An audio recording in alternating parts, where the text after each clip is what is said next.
Hi kids, it's your old pal Doc Sanguinary. Hi! And that's Nurse Casi. And we're here Saturday, May 30th in Council Bluffs, Iowa. And we're here at the O-Comic-Con, which you may have seen us advertise on Creature Feature a couple of times. So this is the brand new spanking Comic-Con and multimedia convention here in the Omaha area, and let me tell you, it's just been a wonderful weekend. The turnout's been awesome, and we're going to show you all the sights, all the sounds, all the costumes, and all the fun. That's right. So when we come back here in just a little bit, we're going to take a little walk on the show floor, and then we're going to have a talk with Matt, the fellow who put this all together. And we'll see you in just a little bit. So, Igor, go ahead and roll that feature. Doc, you sound horrible. You should see a nurse. Yes, I should. If one shows up, please let me know.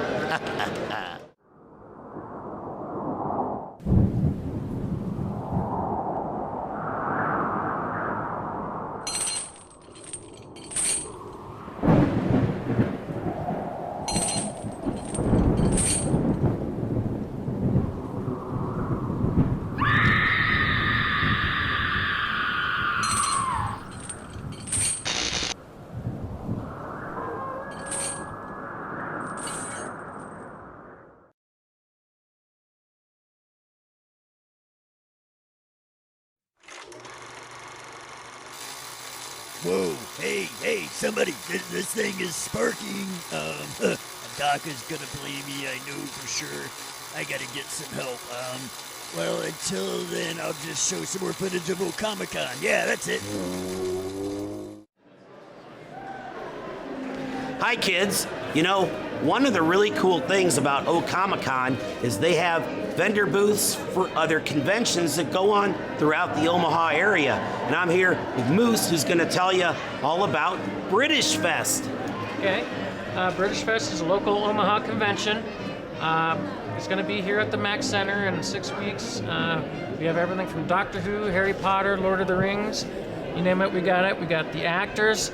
But not only do we have the actors, we have sets, props, even robots from the different TV and movies from British shows and movies. Now, I noticed that you have this Dalek head here. Yep. So is this from one of the model builder groups? Yeah, Dalek builders.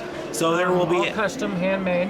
So there will be actual working Daleks there. Yeah, we'll have 5 different Daleks from all the different areas there.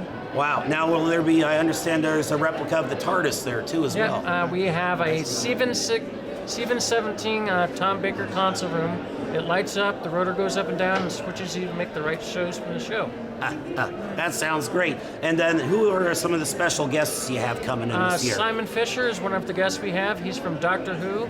He's also the Hufflepuff ghost from Harry Potter. Wow, that's a good one. Mm-hmm. Who else do you have? We actually have Sean Connery's son coming, Jason Connery. He's from Robin of Sherwood, and he's also been on Doctor Who. Wowee. So this sounds like a big fun thing. And what are the dates of this convention? The dates is July 10th, 11th, and 12th this year. And then if they want to get in touch with you guys, they can just go to www.britishfest.com, which is right here at the bottom of the screen. You can't see it, only I can. Well, thank you, Moose, for your time. And pleasure to meet you again. Instead, if you're into British stuff, come check it out. Another great organization here in the Omaha area, been around for a while. Everybody loves it. It's the Steampunk Society of Nebraska. And here we have Johnny and Lacey, and they're going to kind of tell you about the fun things that they do with their group of pals. Well, we do stuff like this. We've got a dress-up booth here right now, and we let people come on in, put on some of our clothes, use some of our accessories, get a nice photo on our backdrop. That's been one of our popular things we've been doing at conventions. We'll be doing it again at British Fest. That's just one of the few things we do at at conventions. We also host a lot of panels, or we'll host balls. The Steampunk Society itself hosts a few major events a year, one of them being our Christmas or holiday ball, which is usually a charity event, or we'll all go to the zoo. Find us on Facebook. We're a fun group to hang out with. And do you folks have a website? We do, but it's easiest to find us through our Facebook. Search Steampunk Society of Nebraska online, and I promise we're the only things that are going to come up. All right, well, as you can see, we magically put it at the bottom of the screen here, boys and girls, so you can go check them out and steampunk out. Hi, boys and girls. We're here with Matt, the man of the hour, the grand creator and schemer of things, the mapper of nerddom universe here at the Comic-Con. Matt, I was wondering if you could share with the folks, how did this all come to be? Well, we put it together. We started talking about it over a year ago, and we thought, hey, there's nothing like this in the Omaha area. There's nothing between Chicago and Denver on I-80. Might as well try and put it together. We have a whole bunch of events here in Omaha, and we really wanted to showcase what Omaha has to offer. Now, I've been impressed because I've noticed we have representatives from other conventions here. You've got quite a few vendors. I noticed there's a lot of out-of-state people who've come in here, and everybody's having a really good time. So. Oh, yes, they are. Because and it's been quite a while since Omaha has had something like this that is very all-inclusive. Right. And that was one of the things that we were really working hard to create, was an event that was affordable. People could come to it. There's free parking, kids 12 and under, free, all of those really good benefits. But then also could appeal to a wide variety of people. It wasn't very specific, to exclude others. Mm-hmm. Now, what are some of the bigger events that go on at Comic-Con? Well, the cosplay contest is super important. Everybody loves somebody dressed up, right? I wouldn't know anything about that. Right. Well, there's the cosplay contest that's next. We had our cosplay red carpet where we just had 1,000 people, running down the red carpet. It's really amazing. And then there's, all of the regular paneling, all of the programming that's going on. The Q&As with Mick Foley, Jamie Bamber, Tara Buck, Naomi Grossman. We have over 32 guests that are here at this event. So Wowee! So next year, this looks like it's going to be even bigger and better. Even bigger. Because everybody here, like I said, I'm out on the floor. Everybody's got a smile on their face. They're having a good time. The comments that I received are, they're not spending a ton of money like at some of those, great big giant, conventions. It's a homegrown event made by people from Omaha who want nothing more than to, help the community. Yep, and we're having a great time, and you know what? I think that this is just a wonderful experience to come out and do, and I noticed a lot of families, people dressed up. Wonderful, wonderful thing that you put together, sir, and we're looking forward to being here next year. Definitely. So check out the website here at the bottom of the screen, because I'm sure you'll have that up all year round. All year. Yep, and if you're a local artist or into the gaming or anything nerdy, check it out, because you might want to be here next year and out on the floor amongst all your people. I was a real star of the show, but that's neither here nor there, I suppose. And, oh, wow. Hey, Tickles! Hi, my name's Betty, and you can see Dinky the Dinosaur at Anime Nebraska this year. It is the first full weekend of November, and you can see us and all of our friends, and come and pet Dinky all you want. Heel, boy! Good job! Good boy! The force is strong with Comic-Con, and I love Creature Feature. Hi, kids. I'm here with my pal Bruce Crawford, and he brought in special guest Carolyn Monroe, and we're going to have them chat a little bit about her and her career. Well, what do you think of Omaha so far? I think Omaha and the Comic-Con is quite amazing. I really do. My first time here, and I've had a brilliant time, and warm people. Not so warm the climate, but I feel very acclimatized because I'm from England. But lovely people, lovely show, and thank you. Well, thanks for coming. It was fun to watch Sinbad, wasn't it?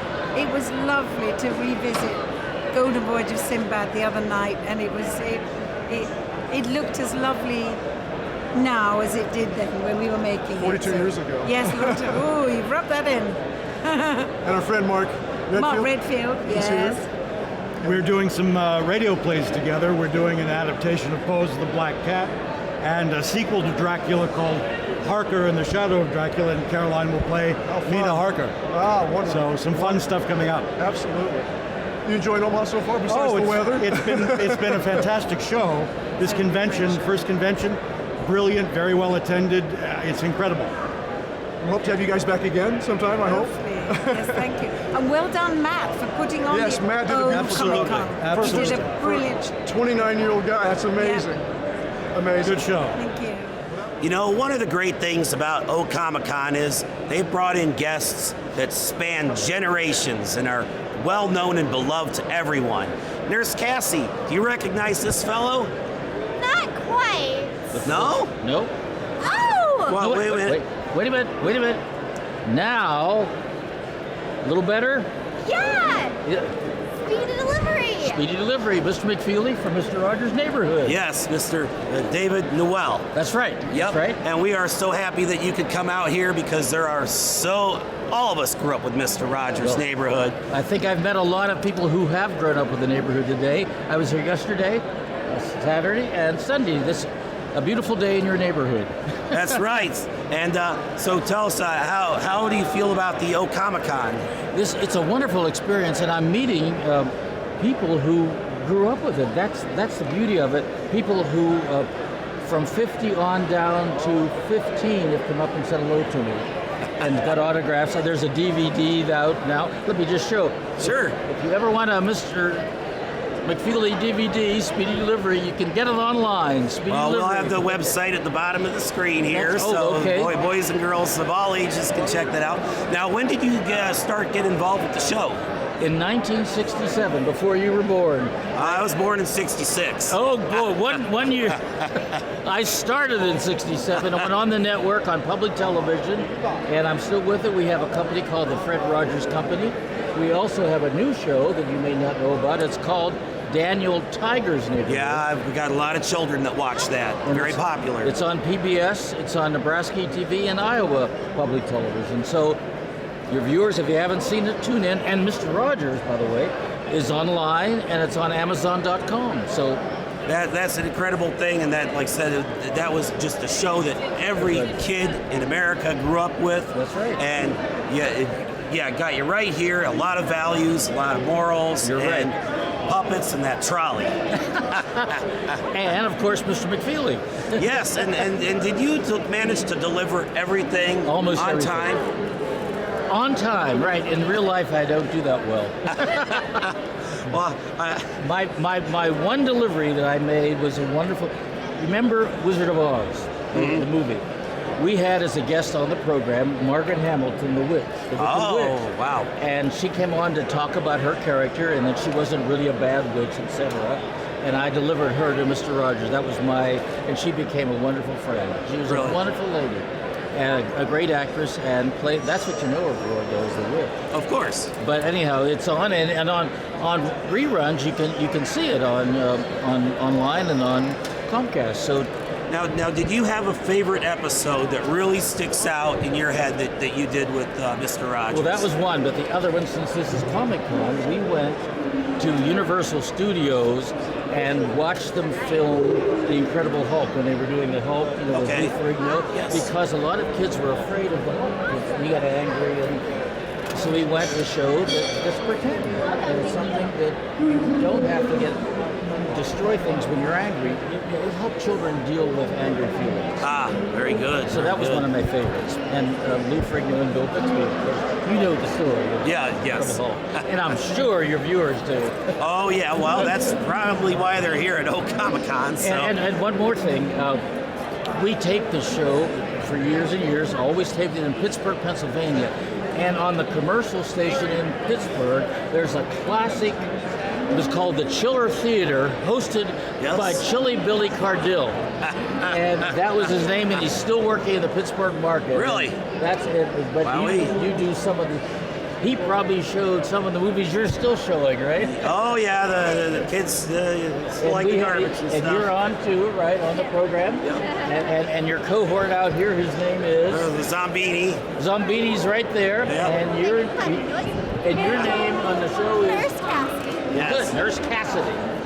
Nurse Cassidy. Nurse Casi is here. Oh, here comes the Zombini, I believe. Oh, good Here he grief. is. Beanie delivery. Yeah, well, that's one delivery we want to return, probably to China.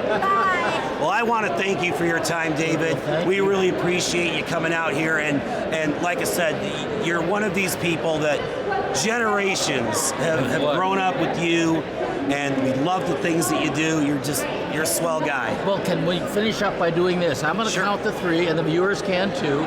And I'll count to 3, and we'll all 3 say speedy delivery right to the camera. All right, kids. Here we go. Get set to count.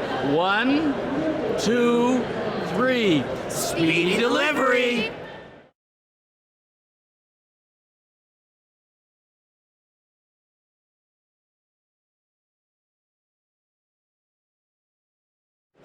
Hi, kids.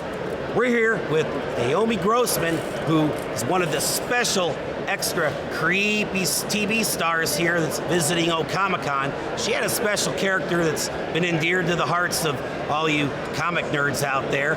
Why don't you tell everybody about who you popularly show yourself on as TV that they might not recognize you? Well, Pepper from American Horror Story, Asylum and Freak Show. See, yeah. Now, tell us, this is a very interesting character, very reminiscent of the ones in Todd Browning's Freaks. Mm-hmm. How did you get a role like this? I auditioned. Really? Yeah. They didn't really come out as to what the role was. I think they,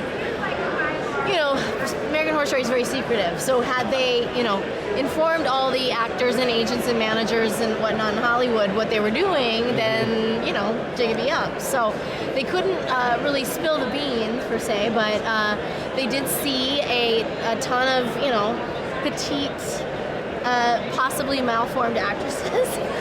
I am not, although I am 5 feet tall, so I barely squeezed in to the casting. And, they had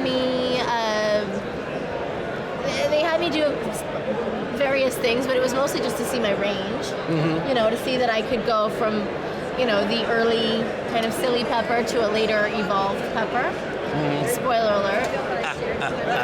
Now, how long did it take to put all this makeup on? Because, boy, you've got like a prosthetic nose, you've got the ears, it's just crazy. Eyebrows. Yeah, it took about 2.5 to 3 hours. Wow. Yeah, these are all separate pieces that making them as a whole other, multi-hour ordeal. But, once they're made, they basically just lay them on, then glue them down, then paint, like a spray paint. And then, of course, each one of those freckles has been, strategically placed. And, of course, it has to go in the same place every single day. Because your freckles can't move. And that sounds like quite a challenge because, a lot of folks, they have the high-def TVs and you see all these little pores in the skin. Which is why they chose to shave my head.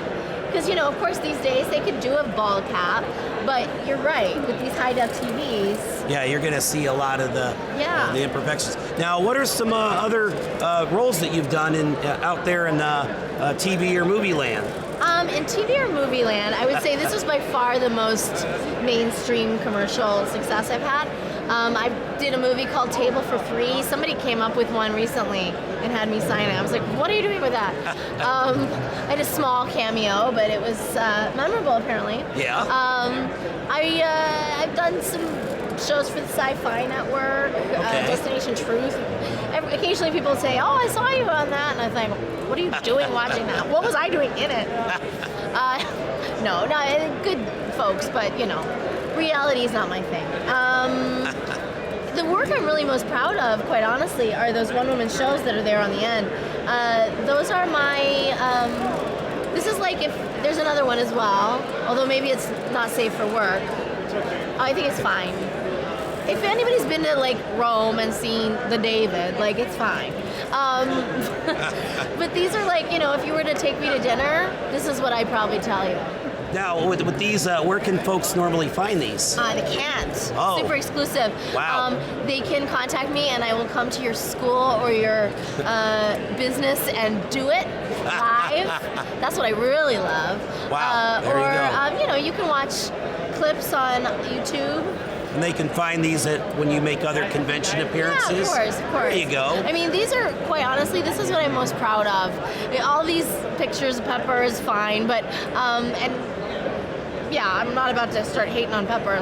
She's been very good to me. Yes. But, at the end of the day, she is sort of the American Horror Story vision, whereas this is like my vision. So these are my babies. I don't have babies of my own. This is it. Well, I want to thank you for your time, and I hope you've enjoyed yourself here in the Omaha area. And like I said, I know the fans have been impressed. I've had people coming by just going, my day was just made. Look, I've got a Pepper picture. That's so nice. So thank you very much, Well, dear. thank you. One of the cool things about Comic-Con is that they have artists coming in from all over the U.S. to show their wares and have a good time with their fans out there. I am here with Andy Parks. And Andy, why don't you tell folks a little bit about yourself and what you do and your artwork here? Sure. I've been drawing comics for, I don't know, I guess it's over 20 years now. Mm-hmm. And mainly I'm known as an inker in comics. To get comics done on a monthly fashion, they divide all the work up. So there's often a writer, penciler, inker, colorist, letterer, all working at the same time. And I usually worked as an inker, usually for DC. I'm best known for work on Green Arrow. Alrighty. And Ant-Man for Marvel, which is going to be big soon because they're going to have a movie. Alrighty. And so I did a lot of work as an inker, and then about 10 years ago I decided I wanted to write as well. So I have my books here that I've inked, and then I have some that I wrote as well. Why don't you tell us a little bit about some of these? Sure. This is a Green Lantern comic, and this is the newest thing I have out. And DC did a big event this year called Convergence, where they did these 2-issue series of all their characters. Okay. And this is the one that features the Green Lantern Corps. And I was the inker on this one. Alrighty. And you've got some other bigger bound pieces here. Yeah, right. When I write, it's usually in this format, an original graphic novel. Uh-huh. This one's 100 pages, and it's about a real historical event that happened in Kansas City. Oh, really? The Union Station Massacre happened in Kansas City in '33. And then I have one that's about a South American kidnapping. It's up there. It's called Ciudad. Wow, that's pretty neat. Now, we've got, here's the other one you're mentioning. Yeah, Ciudad. And then what do we have here? That is a book that I wrote. If you've heard of Green Hornet.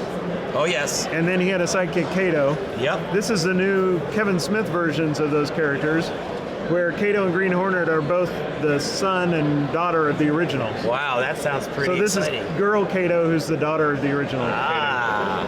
Wowee. All right, so when you've been visiting with the folks here, you've been doing some drawings? Yeah, I bring paper like this, and if somebody wants a quick Batman drawing or something, I'll do it for them, especially kids. You see a lot of kids walking by the tables and they're kind of dazed. So I say, hey, do you want a drawing? And that gets them involved and gets them engaging in people at the convention. And I'm just sitting there. I'm happy to do a drawing for somebody, so it's fun. And I'll sign their books if they have them, and I'm selling prints and stuff like that. Oh, very nice. Well, we'd like to put the test to you and have you draw something for us. Sure. I'll do Green Arrow. That's probably the character I'm best known for. All right. Well, that's the one that seems to be pretty popular these days. So. Hi, everybody. I'm here with Walter Koenig. He was the Okay, one more time. Keating. Koenig and Kojak. Keating? No. K-A-Y-N-I-G. Koenig. Hi, everybody. I'm here with Walter Keating. Keating. Hi, everybody. I'm here with Walter Keating. He was the Kojak. Was Kojak?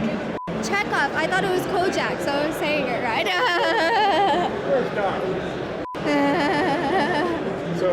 Hi, everybody. I'm here with Walter Keating from Star Trek.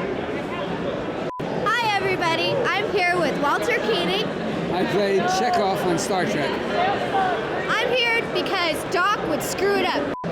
So, what was your favorite part of working with Star Trek? Well, I was particularly, I found being paid particularly appealing. Yeah. I think I would like that too. Yeah, and it was an opportunity to work with people over a long period of time and get to know them and become sort of a family, and to do stories that were inventive and were progressive, that had something to say on a social, political level that I could get behind, that I could support. So I felt always that we were doing something that was beneficial and advantageous and was for the greater good. So Star Trek was something that I was always proud of. These days, I'm working on a new Star Trek film. It's called Star Trek Captain Pike, and we are in the process of raising money on Kickstarter so that we can shoot this in September. We're about halfway there. We've got about 5 days left to meet the amount that we need, and I think we can do it. I think we have the capability with folks like you who are enthusiasts of Star Trek and want to see good storytelling. Ours is going to be a bit unique. It's going to be exciting. It's going to be unexpected and surprising, and some very fine actors, some of whom you may know, some of whom you will be meeting for the first time. Well, I want to thank you so much for your time, and thank you.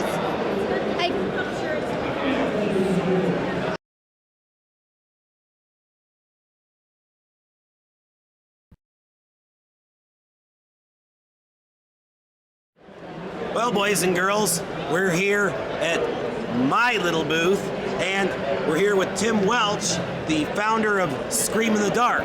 Now, most of you might remember the Scream in the Dark Film Festival last year at the Scottish Rite Theatre. We had a wonderful time, a lot of celebrity guests. And Tim, why don't you tell us what we've got going on this year?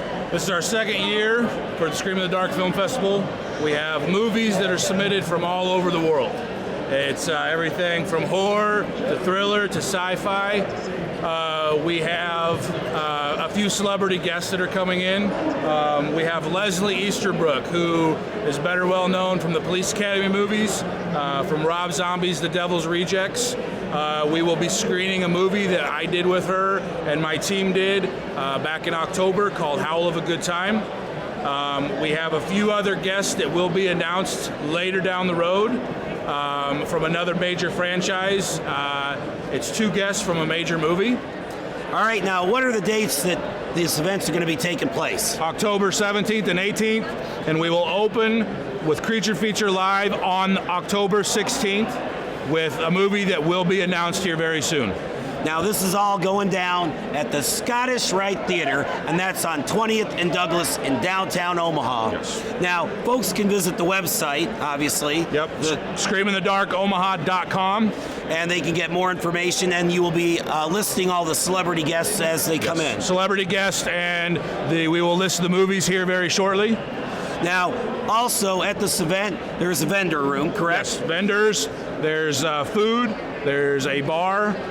You really don't have to leave the establishment once you get there. And everybody had a wonderful time last year, so we're looking forward to a great turnout again this year. Yep. So we'll see you there at the Scream in the Dark Film Fest, kids. Hi, boys and girls. You know, O-Comic-Con has got a lot of interesting, fascinating guests, and one of my favorites is one that you don't really see this guy on TV, but you sure do hear him a lot. He's basically the modern-day Mel Blanc of animation, Mr. Billy West. I wouldn't say that, but I'm glad you did. Let's test your theory out. I don't want to live on this planet anymore. See, they know that. Yes, but they do. Don't know this kisser. Mm-hmm. Young lady, bring me a sandwich from the dumpster and leave the maggots on it. I'm scuttling. Careful, let them in. I've made it with a woman. And who haven't we got? Oh, yeah. Gotta do Fry. Greetings from the year 3000. It still sucks. Well, I could definitely say you've got a wide variety of characters under your belt, everything from cartoons to TV commercials. how did you get started in the business? Well, this is all the rewards of a misspent youth, believe me. I mean, I was a freak, you know. I used to make noises and Tourette out voices and stuff. And everybody was always like, can you not do that? Can you shut up? You know, I'd put my hands on a keyboard on the piano and all of a sudden the lid would come down. I was dying to express myself. And I was like forced to be this little Johnny Jones, you know. And then when I was 21, I exploded. And I decided to have a childhood.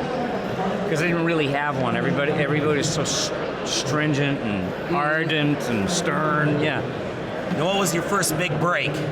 As a child? For the voice act. Well, I was about 4 years old, and the song Blue Suede Shoes came on the radio. Elvis Presley. It was like the week it came out. And I heard this song, and I put on my dad's rubber rain shoes, and I'm naked, and I'm jumping up and down in the bed, you know, singing the song. It was like, you can do anything you want to do, but I stay off my shoes then, don't you? You know, that was my first foray. And then did you get an agent named Bernie after that? Bernie, yes. Bernie Shapiro is usually... My attorney, Bernie. Now, is there a character that, when you're working with, like, you know, the producers of these shows, was there a character that just drove you nuts that you just couldn't get down to make this producer happy? You know what? The producers that I happened to be presenting for this show, too, was Matt Groening and David X. Cohen. And they already knew who I was. Matt says, no, I'm very well aware of you. And I kind of know who you are, too. You know. I don't come from a place of entitlement, you know. I don't come stomping in anywhere, and I don't beat the drum for myself. Probably never why I got, you know, nominated for anything, you know, for an award. I just can't. But you know what it was? These are all gut impulses. I didn't know they were going to have me do him. That was going to be Phil Hartman. And then Phil was murdered, and I knew Phil. I knew him because we had done some commercials together. As a matter of fact, when I lived in New York City, he got off the set of News Radio and he got my number from somebody on the set, and he called my house in Westchester. And my wife called me. I was on my way from New York out of town and heading home. And she said, guess who called here looking for you?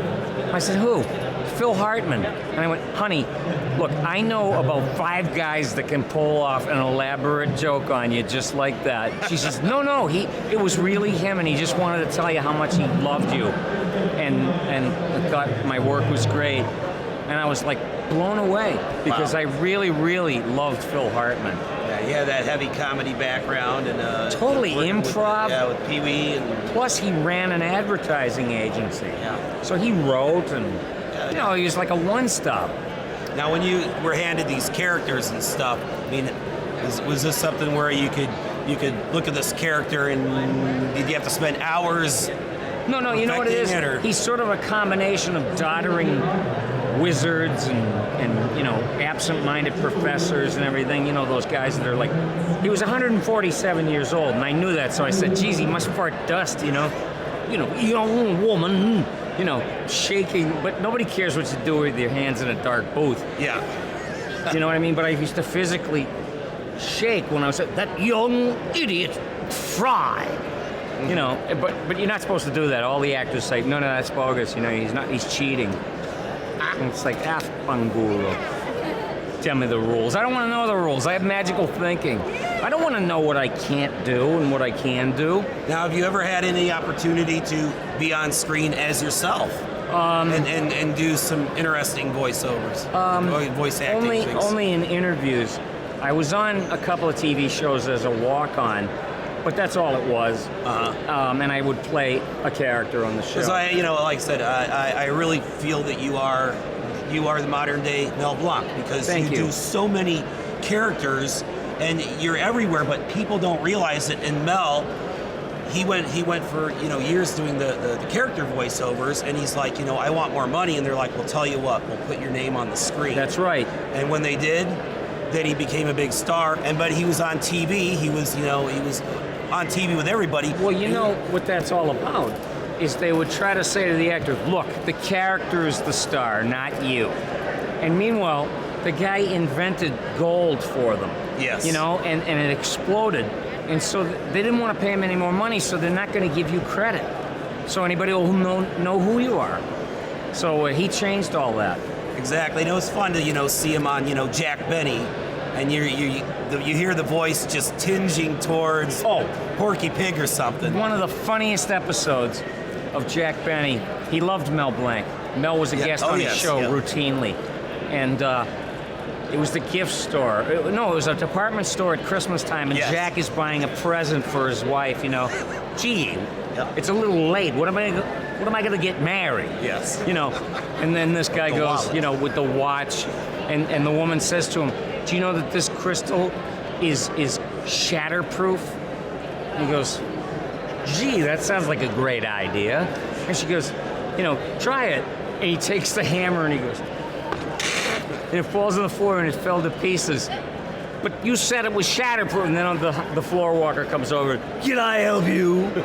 And he goes, she told me this was destruct-proof. And she told me to hit it with a hammer. And he goes, do you mean to tell me that you do whatever anybody tells you to do? And then Mel Blanc was the gift department, wrapping department. Yes. And he comes over, I'd like this wrapped, please. And he goes, yes, sir. And he came and bothered him so many times to open it up again because he wanted to add another gift inside of it. And Mel Blanc flew an O-ring. He just went, and he's throughout the episode, he's like, yes, sir, I'll do it again, sir. And then the final one, he goes, listen, I hate to bother you, but I need it opened and gift wrapped. And he looked at him and he went, now what? Now what? Yes, that one is indeed classic. You've seen that. Oh, yes. Look it up on YouTube if you want to get a really good laugh. Oh, pure, cathartic laughter. Now, one of my favorite characters, of course, and the behind-the-scenes folks who work on our shows is Ren and Timpy. And I understand that working with John Kay was quite an experience, or at least he had a knack for ticking people off at the Nickelodeon. Life is too short. Let's put it that way. I really value how I feel about life, and I don't want to go through life embattled with everybody. All I said was these weren't cartoons, they were cries for help. Hey, Ren, will you button me? You shut up, you fool! Yes, I shall kill you!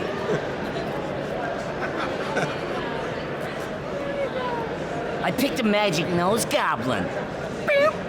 Yes, it's all green piece.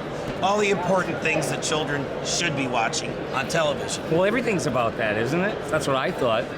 Farts and boogers. Of course.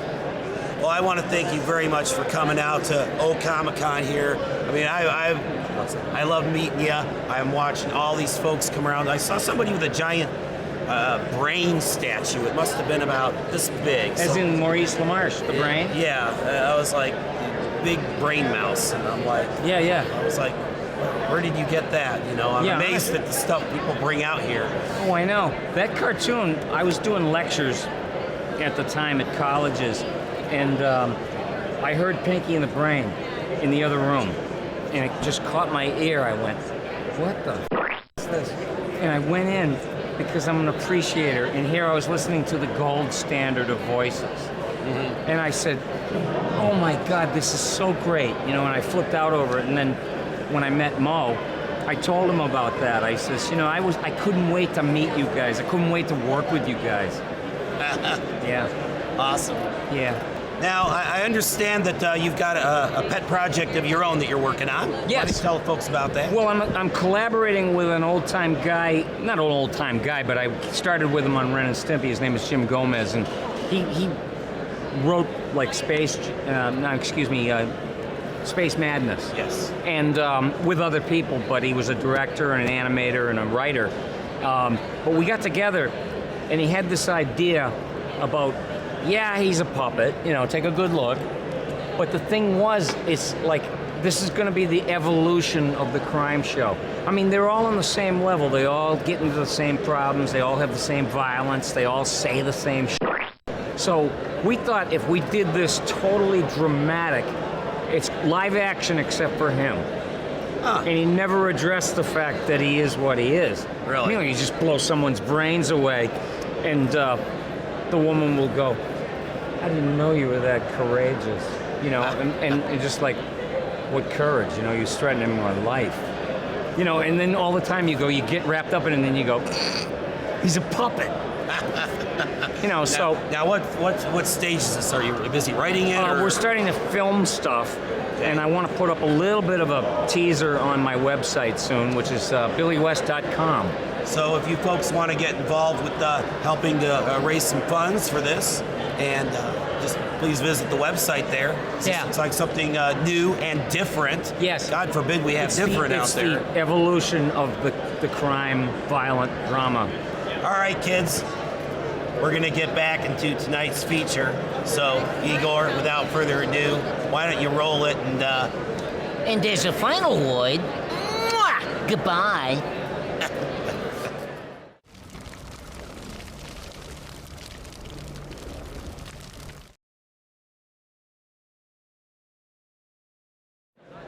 Hi, I'm Nurse Kerrie, and I'm here at Comic-Con at the Atomic Cotton booth.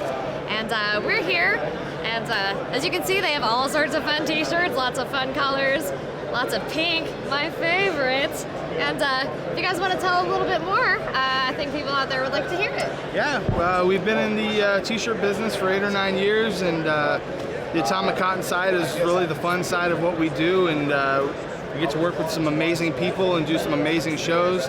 We got to come and see you guys last year at Scream in the Dark, and we'll be back again this year. Sounds good. We look forward to seeing you guys, and I'm not sure if I want the zombie or the pink or the, I don't know. It's got to have blood on it. But yeah. You can always get the Mad Ball, Atomic Cotton. Yeah. Or that you know, Champions of Zorb. So my grandma died. I'm gonna wear this to her funeral. So thanks so much for talking, and hope you guys all have a great night. Bye. Hi, boys and girls. You know, we couldn't leave the Comic-Con without visiting a very, very special guest, someone who has been involved with conventions in Omaha ever since Omaha was invented. I have no life. And that would be Mr. Fred Gorham. Now, Fred's got a special a connection to Creature Feature because way back in the day, what year was that? 1997. 1997, he put up the website drsanguinary.com, which was the official tribute site to John Jones. So when I became involved in this, of course, Fred was one of the first people I had to hook up with, and when I found out he was connected to all things nerdy in Omaha, it was a friendship and a match made in heaven. Somebody I've just been glad to hang out with. And Fred, why don't you just tell everybody, you know, what do you think about Comic-Con? This has been awesome for our first year convention. They broke a record of 1,200 people in the door on Friday. That doesn't happen at a first time convention. Certainly not on a Friday. Oh yeah. I was told official number as of 3 o'clock was 6,000 people. Wow. Which is amazing. Thank you all of Omaha who come out and hang out and made a Comic-Con happen here, man. Omaha via Casa Bluffs. Now, what have you been doing here, Fred? You've got your booth set up? Yeah, I'm doing a bunch of sketches for people. Selling a little bit of artwork. There might be like that. There we go. Got some artwork and prints. I'm doing sketches for kids, and I'm just kind of having a good time. I'm raising a little money for muscular dystrophy as well. So a little percentage of everything I'm doing is going towards it. So. Awesome. And then if folks are interested in contacting you or picking up some of your prints, they can just visit the website there at the bottom of the screen. Yeah, that'll be perfect. And friend me on Facebook. Now, I understand that, you know, you've been drawing for years. Oh, yeah. And I understand that you are now teaching it as well. Yeah, along with my artist jam, I do at Krypton Comics on the third Saturday every month from noon till 8. Like I did that was awesome. Yep. I'm also teaching at the Jocelyn Art Museum I'm teaching how to draw comics, how to create comic book characters, all ages from 8 to 80, and just go to jocelyn.org and you will be able to find my classes. So sign up and come join us. That's pretty impressive there, you know, you work your way up from your first con all the way to the big art museum in Omaha. But when I grow up, I want to be you. Is that okay? That kind of creeps me out just a little bit. Where do you live? Can I just live in your bushes? I don't know. Well, I like you so much. Let me touch your face. Igor, roll the movie. Touch your face. Hi, my name is Dave Nesbitt. I'm here at O-Comic-Con with Mick Foley, which is something I've been looking forward to for about 20 years. So, Mick, what do you think of Omaha so far? No. That was my imitation of Neil Young after Raven showed him his full arm tattoo that said "Rust never sleeps." I said, "What did Neil say?" And he said, "He went, I walked away. It's been great. I mean, I'd be lying if I said I had seen a lot of the city, but I've been to the Funny Bone and been over here in Council Bluffs, and people are incredibly nice. The steaks are wonderful, and I look forward to returning. So, yep.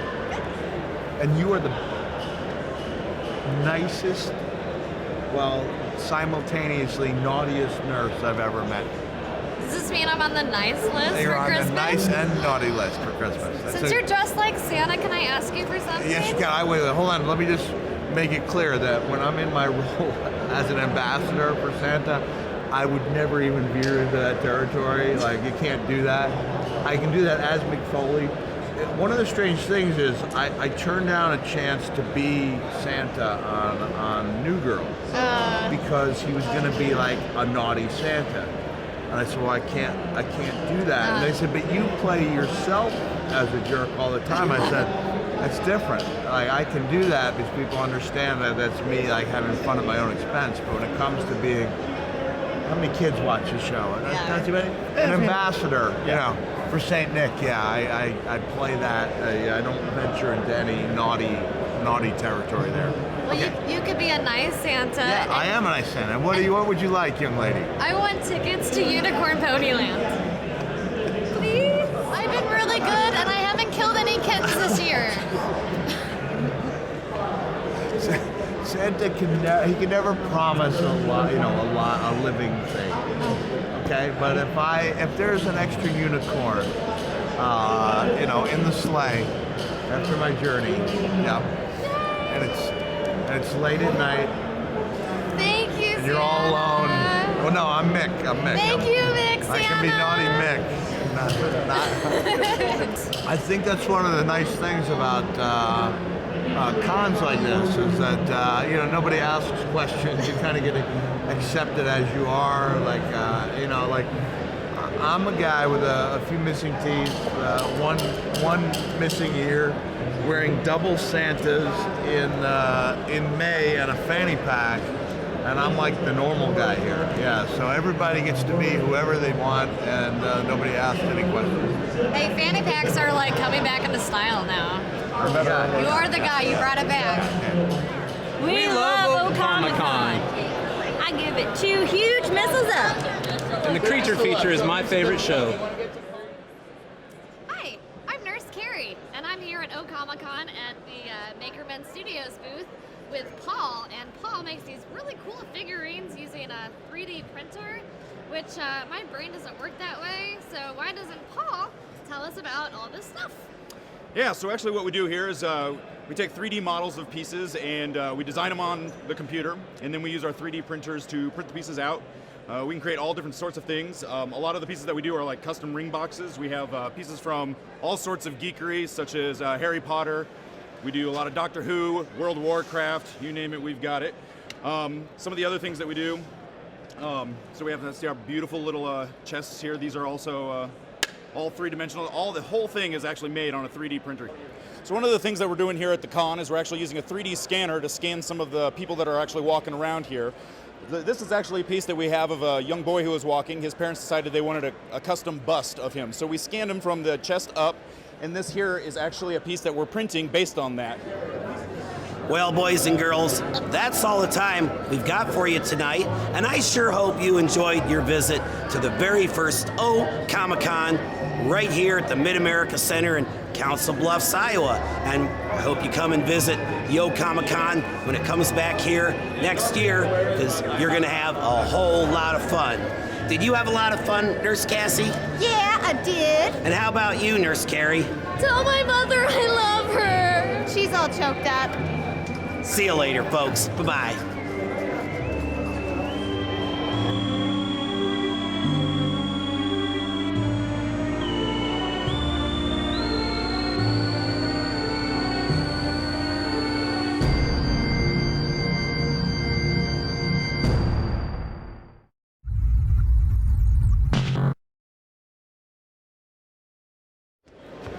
Doc, why are we climbing this wall again? Remember? You're afraid of elevators? Why couldn't we have just taken the stairs? Ah!